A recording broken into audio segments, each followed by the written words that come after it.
ನಮಸ್ಕಾರ ಎಲ್ಲರಿಗೂ. ನಾನು ಈಗ ತಾನೇ ದುರಂಧರ್ ದ ರಿವೆಂಜ್ ಮೂವಿ ನೋಡ್ಕೊಂಡು ಬಂದೆ. ನನಗೆ ಏನ್ ಇಷ್ಟ ಆಯ್ತು, ಏನ್ ಲೈಕ್ ಆಗ್ಲಿಲ್ಲ ಅನ್ನೋದನ್ನ ನೋಡೋಣ ಬನ್ನಿ. ದುರಂಧರ್ ರಣವೀರ್ ಸಿಂಗ್ ಅವರು ಹೀರೋ ಆಗಿ ಹಾಗೂ ಆದಿತ್ಯ ದರ್ ಅವರು ಡೈರೆಕ್ಟ್ ಮಾಡಿರುವ ಮೂವಿ ದುರಂಧರ್ ಪಾರ್ಟ್ 2. ಇನ್ನು ದುರಂಧರ್ ಪಾರ್ಟ್ 1 ಈಗಾಗಲೇ 1300 ರಿಂದ 1400 ಕೋಟಿ ಕಲೆಕ್ಟ್ ಮಾಡಿದೆ. ದುರಂಧರ್ ಪಾರ್ಟ್ 2 ಎಷ್ಟು ಮಾಡುತ್ತೆ ಅನ್ನೋದನ್ನ ನೋಡೋಣ. ದುರಂಧರ್ ಪಾರ್ಟ್ 2 ಪಾಸಿಟಿವ್ ಕಡೆ ಬರೋದಾದ್ರೆ ಇಡೀ ಮೂವಿನೇ ಪಾಸಿಟಿವ್ ಅಂತ ಹೇಳ್ಬೋದು. ಸುಮಾರು 4 ಗಂಟೆ ಮೂವಿ ಇದೆ. ನಮಗೆಲ್ಲೂ ಸಹ ಬೋರ್ ಆಗೋದಿಲ್ಲ. ನಿಮ್ಮನ್ನ ಕೊನೆ ತನಕ ಸೀಟಲ್ಲಿ ಹಿಡಿದು ಕೂರಿಸುತ್ತೆ. ಆ ತರ ಇದೆ ಮೂವಿ. ಇದು 18+ ಮೂವಿ ಅಂದ್ರೆ ತಪ್ಪು ತಿಳ್ಕೊಬೇಡಿ. ಫುಲ್ ವೈಲೆನ್ಸ್ ಇರೋ ಮೂವಿ. BGM ಮಾತ್ರ ಸಖತ್ತಾಗಿತ್ತು. Overall direction is excellent.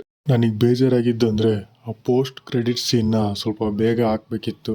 ಇನ್ನು ಈ ಮೂವಿಯಲ್ಲಿ ಎಲ್ಲರೂ ಸಹ ಆಕ್ಟಿಂಗ್ ಅದ್ಭುತವಾಗಿ ಮಾಡಿದ್ದಾರೆ. ಅದರಲ್ಲೂ ರಣವೀರ್ ಸಿಂಗ್ ಅಂತೂ ಸೂಪರ್ ಆಗಿ ಮಾಡಿದ್ದಾರೆ. ಇನ್ನು ಲಾಸ್ಟ್ 20 ಮಿನಿಟ್ಸ್ ಅಂತೂ ಆ ಫೈಟ್ ಅಲ್ಲೊಂದು ಟ್ವಿಸ್ಟ್ ಬರುತ್ತೆ ಗುರು. ನಮಗಂತೂ ಲೈಕ್ ಆಗುತ್ತೋ ಆ ಟ್ವಿಸ್ಟ್ ನ ಕೇಳ್ಬಿಟ್ಟು. ಅದೇನು ಅಂತ ನೀವು ಮೂವಿನಲ್ಲೇ ಹೋಗ್ಬಿಟ್ಟು ನೋಡ್ರಿ. ಮೂವಿ ಸಖತ್ತಾಗೈತೆ. ಯಾರು ಸಹ ಇಂಥ ಮೂವಿನ ಮಿಸ್ ಮಾಡಲೇಬೇಡಿ. Thank you. ಇನ್ನು ಈ ವಿಡಿಯೋ ನಿಮಗೆ ಇಷ್ಟ ಆಗಿದ್ರೆ ದಯವಿಟ್ಟು ಸಬ್ಸ್ಕ್ರೈಬ್ ಮಾಡಿ ಮರಿಬೇಡಿ.